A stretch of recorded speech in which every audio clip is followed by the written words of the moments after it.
Rebonjour, rebonsoir avec moi, le gars des plantes.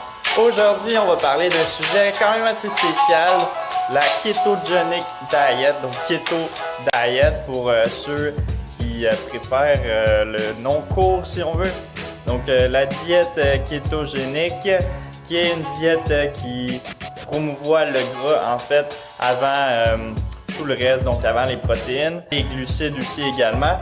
Puis on va voir si c'est réellement bon pour maigrir, donc ça c'est certain, là, c'est en fait mis de l'avant cette diète-là pour maigrir, mais on va voir si c'est réellement bon aussi pour la santé, ce que ça fait à long terme, à court terme. Bref, on va en parler en détail, on va analyser ça en profondeur, puis sans plus tarder, on commence la vidéo. Alors un grouillot comme ça ici, qui comporte majoritairement des glucides avec de l'avoine, des haricots blancs, des bleuets, des bananes et d'autres choses comme la mélasse, ne serait pas en fait encouragé dans une diète comme ça, puisqu'elle contient beaucoup trop de glucides et pas assez de gras, malgré qu'il y a du bon gras là-dedans, des graines de lin et des graines de chia, mais c'est pas assez pour atteindre un 70 à 80% de gras. La grosse différence majeure, c'est en fait que notre corps entre en stade kétosis, qui est en fait lorsqu'on mange beaucoup de gras, notre corps utilise ce gras-là donc à la place du glucose pour nous donner de l'énergie, ce qui entraîne notre corps dans une, comment je pourrais dire, un genre de stade en fait qui est en danger si on veut, qui permet au corps de brûler plus de graisse. Donc qu'est-ce que ça mange exactement? Comme je l'ai dit, c'est de 70 à 80% de nos calories qui proviennent du gras, de 15 à 25% qui provient des protéines et un 5% de glucides, donc ce qui reste de carbs. Ce qui amène à dire de qu'est-ce qu'on peut manger. Bien évidemment, ça promouvoit beaucoup les produits d'origine animale puisqu'ils sont très gras et contiennent peu de glucides, dont la viande, les produits laitiers, les huiles, les œufs, quelques plantes comme le cacao, les avocats ou encore les noix, les graines. Mais bon, vous comprenez un peu le principe, on promouvoit les graisses avant les glucides, les carbohydrates complexes, d'où que proviennent la majorité, c'est dans les légumineuses, les produits céréaliers, les fruits et les légumes. Non, on mange pas ça, c'est pas bon pour perdre du poids. Les fruits et les légumes, c'est interdit dans cette diète-là. Juste pour vous donner une idée exactement c'est quoi, donc un cœur d'une laitue complète, on est à 7% si je ne m'abuse de glucides. Donc c'est trop pour cette diète-là. Une banane aussi, encore une fois, seulement avec une banane, on dépasse notre niveau en fait de glucides qui est accepté si on veut. Puis ça, c'est vraiment pas super sain de se priver des aliments les plus sains sur notre planète, soit les fruits et les légumes. Alors un déjeuner typique pourrait comporter, exemple, 2 tranches de bacon avec 2 œufs. On se fait une guacamole maison qui est quand même bon. Mais par-dessus ça, on rajoute beaucoup d'huile, donc une bonne coulasse d'huile. Puis on mange ça avec un morceau de fromage ou un verre de lait ou du yogourt. C'est assez dégueulasse quand on y pense 2 fois, mais bon, les gens aiment ça qu'on dise que c'est bon manger comme que ça goûte le meilleur selon eux, puis qu'il y a des bénéfices à ça, donc on promouvoit ça de l'avant, puis on dit que ça fait maigrir. Ce qu'on dit pas par contre, c'est que cette diète-là peut avoir des effets secondaires sur notre corps et notre santé, que ce soit à moyen ou à long terme, ou encore même à court terme. Ça peut être très dangereux. Je vais vous donner quelques exemples ici qu'on peut lire sur les sites très réputés. Donc on peut lire qu'on peut avoir de la diarrhée, des vomissements, de la nausée, de la constipation, de l'inflammation, la perte de cheveux, calcul rénal, crampes musculaires, cercle en dessous des yeux, donc des gros cernes ici comme des pandas. Ça peut être un effet secondaire aussi. Hypoglycémie, problème de concentration, problème d'humeur, déficience en nutriments, fracture d'os, ostéoporose, causée par des aliments trop acides qu'on promouvoit dans cette diète-là. Encore une fois, infection, des grossesses de bactéries dans notre corps. On peut avoir des pneumonies, des problèmes de cœur, problème d'érection, down there pour les hommes, douleur au chest, irrégularité de menstruation, même les pertes de menstruation pour certaines femmes. On finit avec la cerise sur Sunday, la mort. Bien évidemment, les régimes sont connus Les études scientifiques le prouvent, les glucides, plus qu'on en a dans notre alimentation, les glucides complexes ici que je parle, pas les glucides raffinés, ça augmente notre espérance de vie, alors que le contraire la diminue. Et ça, c'est prouvé par la science, c'est un fait, c'est pas moi qui invente la chose, c'est un fait prouvé par les scientifiques. Et puis, je pense qu'on peut se fier à ça. Surtout quand on regarde dans les blue zones, donc les zones bleues, qui sont des zones ici sur notre planète qui sont réputées pour avoir la meilleure santé, une meilleure espérance de vie. On regarde qu'est-ce qu'ils mangent et puis on évalue aussi qu'est-ce qui peuvent en fait se ressembler dans les différentes régions. Devinez quoi? Ils consomment régulièrement les légumineuses et des carbohydrates complètes, soit des produits céréaliers qui sont plus complets que raffinés. Bref, une alimentation pauvre en glucides augmente toutes les maladies et toutes les causes de mortalité confondues. Qui a y pensé lorsqu'on veut perdre du poids? Bien évidemment, ça augmente le cholestérol de façon incroyable, exponentielle, étant donné qu'on promouvoit les produits d'origine animale et c'est ce qu'on se base en fait pour s'alimenter. On peut voir ici un exemple d'un patient qui a suivi ce régime pendant quelques temps, qui avait un taux de cholestérol de 440 en moyenne, qui est vraiment un taux qui est alarmant, très dangereux, qui a suivi une diète à base de plantes 100% végétales, plant-based diet, une alimentation végane à 100%.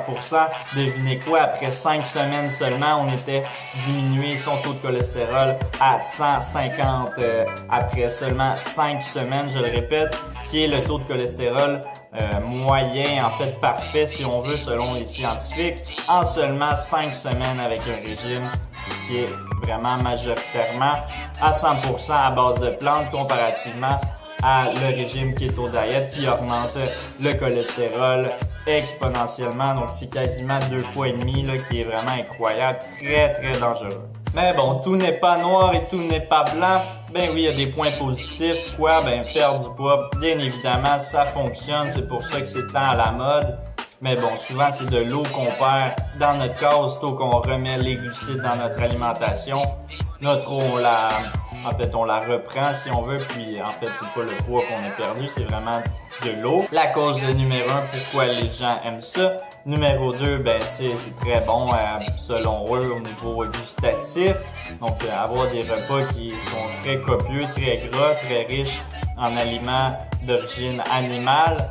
C'est certain que ça va être à la mode parce que les gens aiment ça, avoir le goût d'animal mort ou le goût en fait de produits animaux, tirer des animaux en fait dans leur bouche et puis ça chaque jour, donc c'est certain que ça va être à la mode. Mais souvent c'est à cause qu'on coupe les choses très malsaines, donc le sucre, les glucides raffinés qui font partie, exemple de la liqueur, les jujubes, les barres de chocolat. Donc toute la processed food, la nourriture transformée qui sont hautes en glucides, mais pas des glucides complètes, là, vraiment des glucides raffinés qui sont en fait tirer tous les nutriments bénéfiques qui sont enlevés de ça pour en fait alimenter le goût puis aussi le produit final, autrement dit. Donc tout ça est retiré de l'alimentation. Donc c'est certain qu'ils peuvent avoir en fait une amélioration à certains niveaux pour ces gens-là. Pas nécessairement à cause de la diète, mais plus à cause des choses qu'ils enlèvent en fait de leur alimentation qu'il y avait au départ. Donc ça peut être un point positif bien évidemment. Ou encore une fois, ça peut être une perte de calories, donc un régime pas assez adéquat. C'est certain quand on mange moins de calories qu'on est supposé être, il y a une perte de poids à ce niveau-là. Ça peut être aussi dû à cette cause-là. Donc c'est sûr que c'est pas prouvé là, que tout le monde atteint son 1500 à 2500 calories par jour avec une diète comme ça, puisque c'est un petit peu difficile parfois à contrôler. Puis il faut tout mesurer, même nos légumes et nos fruits, qui peut être une tendance qui est un petit peu plus du côté sombre là, quand on y pense, parce que bon, il n'y a rien de mal à manger des fruits et des légumes. Pourquoi vouloir les enlever d'une diète? C'est très très douteux si on veut. Bien évidemment, il y a certains légumes et fruits qui sont en fait acceptés si on veut, mais pas tous. Et puis, il faut faire attention comment les faire cuire. Donc, les faire cuire avec un quart de livre de beurre ou plein d'huile dessus. Ça peut être bon parce qu'il y a plus de calories, il y a plus de gras au final dans le légume ou le fruit. Il y a certains gens qui disent qu'ils ont augmenté en fait leur performance athlétique Mais il y a beaucoup de gens aussi qui disent qu'ils sont plus fatigués avec un régime comme ça.